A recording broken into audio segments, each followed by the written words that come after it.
can see from the board again. Now I need to calculate the bid and the ask rate out of the following rates, and the rate which I need to calculate is for rupees and Canadian dollar. I have been asked to calculate the bid rate and ask rate. ध्यान से देखो. Now it's a simple math. I need to calculate the rate between rupee and Canadian dollar. Can I write it like this? Now what I'll do is I'll ask you to multiply and divide by dollar, the common currency which is given to you. तो मैं यहाँ क्या करता हूँ, dollar से multiply और divide दोनों कर देता हूँ और अपनी इस रेट को, इस इक्वेशन को इस तरीके से लिख देता हूँ. So dividing by dollars and multiplying by dollars. कुछ नहीं किया, आपके सामने है, मैंने ये लिखा है. ठीक है, लिख सकता हूं ऐसा. अभी जब आपसे कोई बोलता है बिड रेट निकालो, तो आपको क्या करना होगा, आपको सबको बिड करना होगा, right.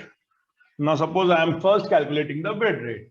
So what I need to do is I'll take it as a bid, I'll take it as a bid, I'll take this as a bid again. ठीक है. अब रुपी और कैनेडियन डॉलर का बिड रेट निकालने के लिए हम देखते हैं क्या क्या चीजें हमारे पास अवेलेबल है और क्या क्या चीजें हमारे पास अवेलेबल नहीं है. रुपी इज टू डॉलर का rate, that to a bid rate. तो रुपी और डॉलर का रिलेशनशिप हमको यहाँ पहली इक्वेशन में दे के रखा गया है और उसमें भी उन्होंने बोला है कि you need to find out the bid rate. So the bid rate is 73.5329. ये लिख दिया डायरेक्टली, कुछ भी नहीं करा मैंने, उठा के बिड रेट यहां से उठा के यहां डाल दिया 73.5329. यहां तक तो बात बिल्कुल क्लियर है.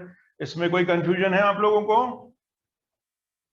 रुपी डॉलर बिड, ये पड़ा रुपी डॉलर बिड. दूसरा रेट आपसे उन्होंने जो मांगा है वो है dollar is to Canadian dollar का बिड. लेकिन यहां पे जो रेट अवेलेबल है वो Canadian dollar is to dollar का रेट अवेलेबल है. अब हम क्या करें, यहां दिक्कत आती है. तो हमको फिर से मैथ्स का एक कॉन्सेप्ट याद करना पड़ेगा. अगर आपसे a अपॉन बी को बोले कि अलग तरीके से लिखो, तो आप कैसे लिख सकते हो? लिख सकते हो ऐसा, a upon b is equal to 1 upon b upon a. लिख सकते हैं ना? तो मैं इसको भी वैसे ही लिख लेता हूं, 1 upon Canadian dollar is to dollar, क्योंकि ये रेट मुझे दिया गया है. चाहिए था उल्टा, डॉलर अपॉन कैनेडियन डॉलर, लेकिन ये अवेलेबल नहीं है. अवेलेबल है कैनेडियन डॉलर अपॉन डॉलर. तो मैंने इसको क्या कर दिया, 1 upon Canadian dollar is to dollar करके लिख दिया. लेकिन यहां पे एक चीज आपको याद रखनी है, ये यहां पे बिड था, ठीक है जी. लेकिन जैसे ही हम इसको रिवर्स करेंगे, ये यहां पे आस्क हो जाएगा. इस चीज को आपको याद रखना पड़ेगा. So whenever you reverse the rate, not only the rates would be reverse, the deal will also be reverse. अगर यहां पे बिड है तो ये रिवर्स होके यहां पे क्या हो जाएगा, आस्क हो जाएगा. इस चीज को आपको याद करना पड़ेगा. तो this is a shortcut. So rupees to Canadian dollar bid now becomes equal to 73.5329 multiplied by 1 upon Canadian dollar is to dollar का ask rate, which is the right side वाला rate, which is 1.5798. Logically जब आप करने गए थे तो आपने यही किया था. देख लीजिए आपके पास पहले किए हुए सवाल को, आपने एक लेफ्ट वाला लिया था, एक राइट वाला रेट लिया था, किया आपने, इससे मल्टीप्लाई किया है. अब आप देखिए वैल्यू क्या आ रही है, बताइए मुझे. 46.5457. 46.5457. देखिए यही आ रही थी पहले भी. Yes sir. समझ में आया? Yes sir. Is it clear up till यहां पे? Yes sir. Very good.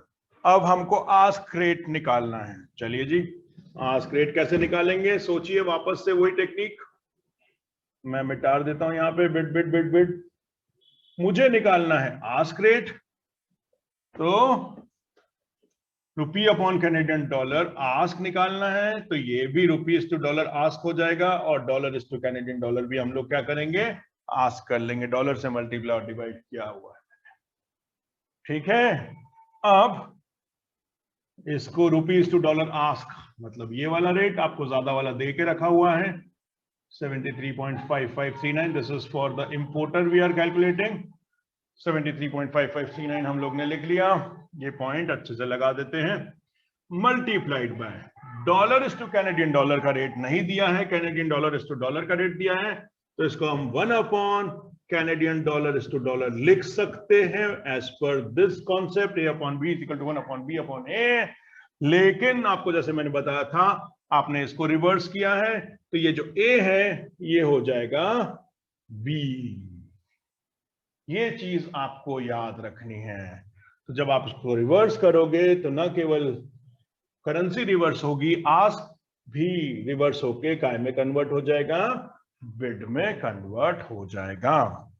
तो अब इसकी वैल्यू क्या दे के रखी हुई है, बिड वाली वैल्यू 1.5340, तो ये मैंने 1.5340 यहां पे लिख दिया। ठीक है जी, समझ में आया? अब निकाल लो क्या रेट आ रहा है।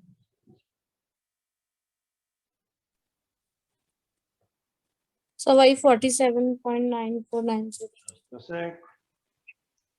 47.9490. 9490. So your cross rate using the two equation is now 46.5457 dash 47.9490 rupees per Canadian dollar. This is cross rate.